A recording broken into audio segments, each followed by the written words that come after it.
You ever lock eyes with someone and feel it? Something shifts. Your pulse quickens, the air between you changes, and for a second, neither of you looks away. That feeling isn't random. It's your nervous system responding to one of the most powerful social signals in human existence. And science has been studying it for decades. Most guys break eye contact too early. They look down, they look away, they check their phone. And every time they do, they're broadcasting something they don't mean to broadcast. Today we're going into the science. 6 studies. The neuroscience behind the gaze.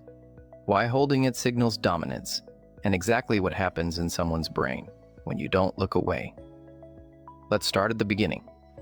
Not childhood, birth. A 2002 study published in the Proceedings of the National Academy of Sciences found that newborns, 2 to 5 days old, already prefer faces making direct eye contact, 2 to 5 days old, before any social learning, before any cultural conditioning. Farroni and colleagues showed us that this isn't a skill we develop, it's wired in from the start. By 4 months old, infants show enhanced brain electrical activity when they see a face making direct eye contact compared to one looking away.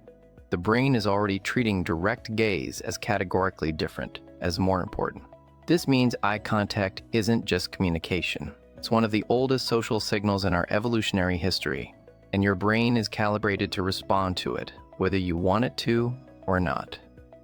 Now here's where it gets interesting. A 1980 study by Mazur and colleagues, Physiological Aspects of Communication via Mutual Gaze, found that mutual eye contact causes a measurable increase in physiological arousal, more arousal than non-mutual gaze, meaning when you hold eye contact with someone and they hold it back, both of your bodies are physiologically responding.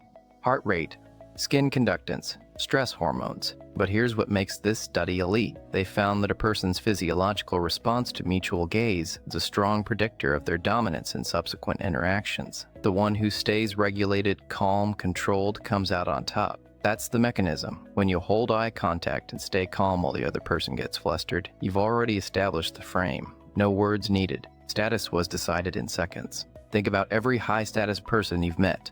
Alpha in the room. They don't dart their eyes. They don't look for approval. They hold the gaze and let you be the one who blinks. Now let's talk about the brain, specifically the amygdala, your brain's threat detection and emotional processing center. A 2007 study by Spezio and colleagues found something remarkable. People with complete amygdala damage show a severe and measurable reduction in direct eye contact during conversations. Instead of looking at the eyes, they fixate on the mouth. They literally cannot hold a normal gaze. What this tells us, making and holding eye contact isn't a personality trait, it's neurological. Your amygdala is actively driving your gaze toward the eyes of other people, whether you're conscious of it or not. And when anxiety, low self-esteem, or social fear hijacks that system, you break the gaze. Not because you chose to, because your amygdala fired and your body flinched. Understanding this changes how you train yourself. Then there's this. A 2009 study published in the journal Emotion found that the direction of someone's gaze changes how we interpret their emotional expressions. Direct eye contact from a mildly angry face makes that anger feel more threatening, more personally directed at you, and flip it. A mildly fearful face with averted gaze makes that fear feel more personally relevant to you. Like there's danger nearby that you can't see yet. Your brain uses the gaze direction to assign meaning to emotion.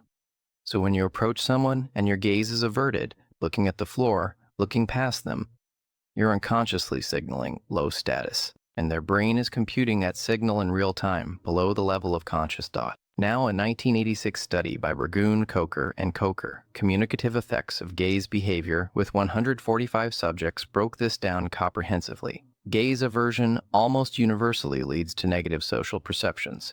Less attractive, less credible, less socially connected, less credible, less connected. 3 dimensions of social perception, all tanking just from looking away. That's what gaze aversion costs you, every time. But here's the nuance, and this is important. Burgoon also found that the effect of eye contact isn't universal. It depends heavily on what they call the reward value of the person making the gaze. Your status. Your perceived desirability. Your social position. Translation: if your overall presence, confidence, and social value are high, holding eye contact amplifies your attractiveness. If your energy is low and you're coming from neediness, Even sustained eye contact won't save you. This is why you can't fake eye contact. You can force yourself to stare. But if your nervous system is running anxiety, the gaze becomes creepy, not magnetic. The quality of your gaze comes from the quality of your internal state. The goal isn't to stare people down. The goal is to stop running from the gaze. Most men break it out of fear, not strategy.